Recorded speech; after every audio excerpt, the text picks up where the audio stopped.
ಪ್ರಜ್ಞಾವಂತ ಸಾರ್ವಜನಿಕ ಬಂಧುಗಳೇ, H D ಕೋಟೆ ಪುರಸಭೆ ವ್ಯಾಪ್ತಿಯಲ್ಲಿನ ಪರಿಸ್ಥಿತಿಗಳ ಬಗ್ಗೆ ಸಾರ್ವಜನಿಕರಿಗೆ ತಲುಪಿಸುವ ಒಂದು ಸಣ್ಣ ಪ್ರಯತ್ನವನ್ನು ಮಾಡಿರುವೆ.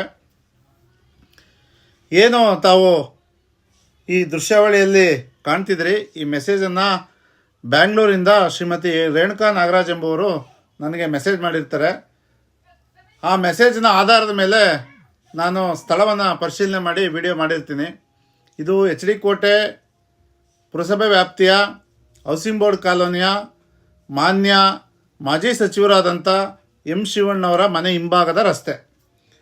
ಈ ರಸ್ತೆ ಹಲವಾರು ಮನೆಗಳಿಗೆ ಸಂಪರ್ಕವನ್ನು ಕಲ್ಪಿಸುವಂಥ ಏನು ಡಕ್ಕಿದೆ, ಆ ಡಕ್ಕು ಕುಸಿದು ಬಿದ್ದು ಹಲವಾರು ತಿಂಗಳುಗಳು ಕಳೆದಿದೆ.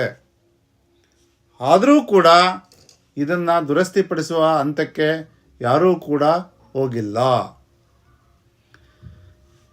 ಕೂಡಲೇ ನಾನು ಮುಖ್ಯಾಧಿಕಾರಿಗಳಿಗೆ ಮಾಹಿತಿಯನ್ನು ತಿಳಿಸಿ, ಸಾರ್ವಜನಿಕರಿಂದ ಅಭಿಪ್ರಾಯ ಬರ್ತಾ ಇದೆ, ಈ ಥರ ದೂರುಗಳು ಬರ್ತಿದೆ, ದಯಮಾಡಿ ಎಚ್ಚೆತ್ತು ಇದನ್ನು ಶೀಘ್ರವಾಗಿ ಸರಿಪಡಿಸಿ ಅಂತ ಹೇಳಿ 3 ತಿಂಗಳುಗಳು ಕಳೆದಿದೆ.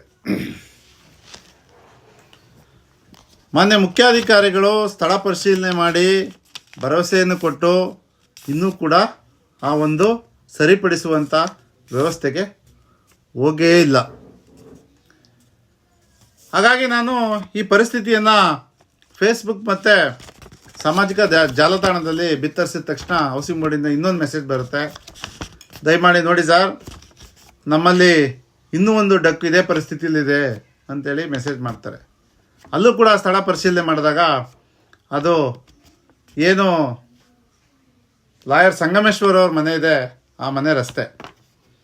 ಅದನ್ನು ವಿಡಿಯೋ ಮಾಡಿ ತಮಗೆ ಪ್ರಸ್ತುತಪಡಿಸಿದ್ದೀನಿ. ಅದರ ಬಗ್ಗೆ ಕೂಡ ಅಲ್ಲಿನ ಸ್ಥಳೀಕರ ಹತ್ರ ಮಾಹಿತಿಯನ್ನು ಪಡೆದಿದ್ದೀನಿ. ದಯಮಾಡಿ ಯಾವ ಪರಿಸ್ಥಿತಿಲಿದೆ ನಮ್ಮ ಪುರಸಭೆ ಅನ್ನೋದನ್ನು ತಾವೇ ಯೋಚನೆ ಮಾಡಬೇಕು. ಅಲ್ಲಿ ಸಾರ್ವಜನಿಕರು ತಮ್ಮ ಅಭಿಪ್ರಾಯವನ್ನು ಹೇಳ್ತಾರೆ, ಅದನ್ನು ತಮ್ಮ ಮುಂದೆ ಪ್ರಸ್ತುತಪಡಿಸಿ ತಮ್ಮ ವಾರ್ಡಿನ ಕ್ಲೀನ್ನೆಸ್ಸು ಮತ್ತು ಈ ಥರ ಏನು ಅಭಿವೃದ್ಧಿ ಬಗ್ಗೆ ತಮ್ಮ ಅಭಿಪ್ರಾಯ ಏನು ಹೇಳ್ತೀರಿ? ಸಮಯ ಇಲ್ಲಿ ಸ್ವಲ್ಪ ಕ್ಲೀನ್ ಕೆಲಸ ಮಾಡಬೇಕಾಗ್ತದೆ. ನೋಡಿ, ಈ ಥರ ಡಕ್ಕು ಹೋಗಿ ತುಂಬ ದಿನ ಆಯಿತು. ಇಲ್ಲಿ ಯಾವುದೇ ಗಾಡಿಗಳು ವಾಹನಗಳು ಓಡಾಡೋಕ್ಕಾಯ್ತಾ ಇಲ್ಲ. ಈ ರಾಡೆಲ್ಲ ಮೇಲಕ್ಕೆ ಬಂದಿದೆ. ಒಂದು ವೇಳೆ ನಾವು ಅಪ್ಪಿ ನೈಟು ರಾತ್ರಿ ಹೊತ್ತು ಯಾರಾದರೂ ಜನಗಳು ಬಂದರೆ ತುಂಬ ಅನಾನುಕೂಲ ಆಗ್ತಾ ಇದೆ. ದಯವಿಟ್ಟು ಇದನ್ನು ಸಂಬಂಧಪಟ್ಟ ಅಧಿಕಾರಿಗಳು ತಕ್ಷಣ ಇದನ್ನು ರೆಡಿ ಮಾಡಿಸಿ ಮತ್ತು ಇದೆಲ್ಲ ಕೆಲವು ಸ್ವಚ್ಛತೆಯನ್ನು ವ್ಯವಸ್ಥೆ ಮಾಡಿಕೊಡ್ಬೇಕಾಗ್ತದೆ.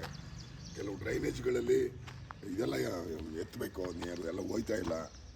ಆ ಕಡೆ ಲಾಯರ್ ಶ್ರೀನಿವಾಸ ಮನೆ ರಸ್ತೆನೆಲ್ಲ ಹಂಗೆ ಇದೆ. ನೋಡಿ, ಈ ಥರ ಎಲ್ಲ ಕಚಡ ಎಲ್ಲ ಬೆಳ್ಕೊಂಡು ಇದೆಲ್ಲ ಇದೆ. ಇದು ಹೌಸಿಂಗ್ ಬೋರ್ಡು ಲಾಯರು ಸಂಗಮೇಶ್ವರ್ ಮನೆಯ ರೋಡಿದು. ಅದರಿಂದ ಇಲ್ಲೆಲ್ಲ ಕೆಲವು ತುಂಬ ವೆಹಿಕಲ್ಗಳೆಲ್ಲ ಓಡಾಡ್ತವೆ. ಅದರಿಂದ ದಯವಿಟ್ಟು ಡೆಕ್ ಎಲ್ಲ ರೆಡಿ ಮಾಡಿ ಸ್ವಲ್ಪ ಡ್ರೈನೇಜ್ಗಳು ಇದನ್ನೆಲ್ಲ ವ್ಯವಸ್ಥಿತವಾಗಿ ಸ್ವಲ್ಪ ಮಾಡಿಕೊಡೋದಕ್ಕೆ ಸಂಬಂಧಪಟ್ಟ ಅಧಿಕಾರಿಗಳಿಗೆ ಗಮನಕ್ಕೆ ತರಬೇಕು ಅಂತೇಳಿ ಕೇಳ್ಕೊತಾ ಇದ್ದೀನಿ ಸ್ವಾಮಿ.